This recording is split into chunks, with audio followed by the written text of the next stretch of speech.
Then we talk about flower. Flower यानी वो ऐसा फैसिनेटिंग ऑर्गन, किसी भी फ्लावरिंग प्लांट का एक ऐसा फैसिनेटिंग ऑर्गन जो कि अपनी खूबसूरती यानी अपने अट्रैक्शन के लिए भी जाना जाता है, और दूसरी बात फ्लावर के सीड के बनने के लिए भी जाना जाता है। यानी ये एक रिप्रोडक्टिव ऑर्गन की तरह काम कर रही है, एक रिप्रोडक्टिव ऑर्गन है। ठीक, इसके अंदर अब फ्लावर भी काफ़ी टाइप के होते हैं, जैसे यूनिसेक्सुअल फ्लावर हो सकता है, बाइसेक्सुअल फ्लावर हो सकता है। यूनिसेक्सुअल और बाइसेक्सुअल का मतलब क्या हुआ, अगर जो फ्लावर है उसके पास कोई एक ही सेक्सेस है, काइंड ऑफ कि अगर वो सिर्फ मेल फ्लावर है तो वो यूनिसेक्सुअल है, या सिर्फ फीमेल फ्लावर है तो वो भी यूनिसेक्सुअल है। बट ऐसा फ्लावर जिसके अंदर मेल रीजन भी प्रेजेंट होंगे, मेल पार्ट भी प्रेजेंट होगा एंड फीमेल फ्लावर पार्ट भी प्रेजेंट होगा, तो उसको आप क्या बोलोगे, बाइसेक्सुअल फ्लावर, क्योंकि उसी के अंदर क्या हो रहा है, अब यहाँ पर क्रॉस पोलिनेशन की बजाय क्या हो जाएगी, ऑटोगैमी हो जाएगी, which is kind of self pollination.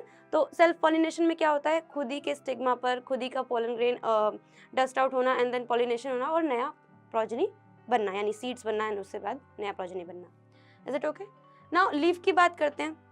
Leaf is not just for कि फ्लावर के साथ लीफ है तो उसको और भी ज़्यादा सजावट के लिए मौका मिलेगा, नहीं। लीफ का काम बढ़ जाता है जब एक बड की फॉर्म में होता है ना फ्लावर, तो उस टाइम पर उसकी जो प्रोटेक्टिव कवरिंग होती है वो लीफ की वजह से होती है।